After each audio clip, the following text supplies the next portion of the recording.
In this chapter, Timothy Snyder discusses the roles of a patriot versus that of someone who is not a patriot, but instead a nationalist.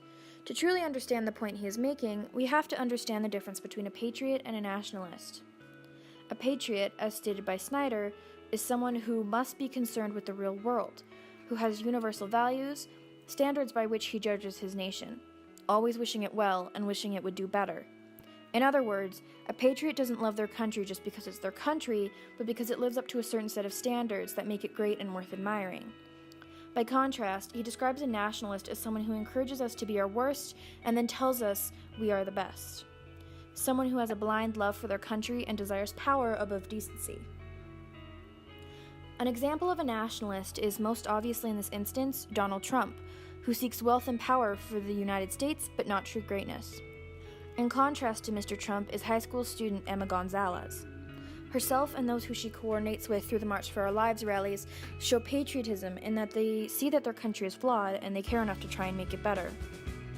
Thus, the idea of the chapter is that a nationalist will say it can't happen here, while a patriot will say that it can happen here, but that we will stop it. The ideals of patriots differ greatly from nationalists, which is why it is such an important distinction made in the chapter. A nationalist has two key qualities. They discriminate and they are relativist. To discriminate, as most people know, is to oppress and treat others with prejudice. So for example, the displays of power among people that caused great suffering among women, people of color, homosexuals, Jews, the Tutsis during the Rwandan genocide, and so forth. Discrimination is often the behavior of nationalists because they feel that these groups threaten power, wealth, and greatness, so they suppress their voices. Relativism is the belief that fact is relative to culture, society, or history, that there is no absolute truth. This is a trait Timothy Snyder identifies nationalists with because they tend to use their feelings as their facts. They change the story as it suits them, they deny certain things they have said or done in favor of a changed standpoint. They want to seem perfect because their country is perfect.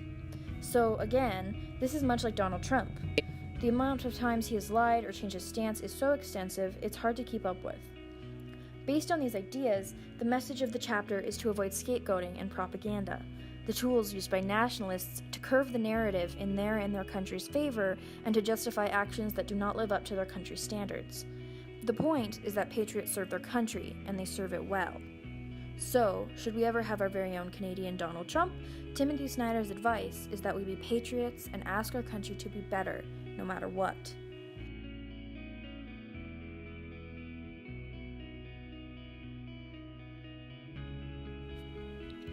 This chapter is only one sentence, though it is powerful all the same. If none of us is prepared to die for freedom, then all of us will die under tyranny. First and foremost, we have to understand the difference between freedom and tyranny, as well as what it means to be courageous. Freedom is a concept most anyone can understand and explain. It is purely the ability to think, speak, and act however we wish without fear of persecution. Freedom can be seen anywhere in Canada. We have the freedom to share nasty Facebook posts on politics and spread misinformation among our buddies as we please, because that is the freedom that our charter provides us with. A freedom that cannot be taken away unless it is taken by tyranny. Tyranny is almost completely the opposite of freedom. It is the oppression and cruelty of a government system, creating a complete absence of freedom within the nation, something which can be seen in places such as North Korea under the rule of Kim Jong-un. This is why Snyder powerfully states that in order to combat this, you must be as courageous as you can. In the face of a large, controlled system, standing up against the cruelty is a task that can feel near impossible. To be courageous is to do something that is frightening or terrifying to you, which fighting for your freedom certainly is.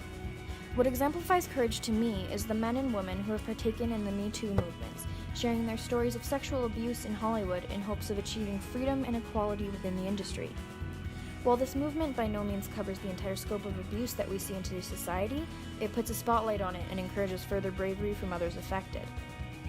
As this is a very short chapter that lacks in vocabulary, I've inserted my own vocabulary that I believe represents what this chapter discusses at its core, and that is what it means to live, to fight, and to die. To be alive is to be animated, alert, and functional, and in a human's case, to have a conscience. We are all alive, so we all inherently have a conscience and a mind, one that at our basest selves craves freedom. To fight is to struggle or to confront. We fight when we are angry, hurt, or oppressed. Thus, we fight for our freedoms. And to die is to cease to live, to reach an absolute end or conclusion. At our core, all people are programmed to desire, fight for, and die for freedom, the very thing tyranny threatens. Timothy Snyder portrays that under a system of dictatorship, there is fear and force, and no guarantee of civil rights or freedoms. That is why he asks courage of you, because to have your rights denied by force and fear-mongering is to live under tyranny. And to live under tyranny is to die under tyranny.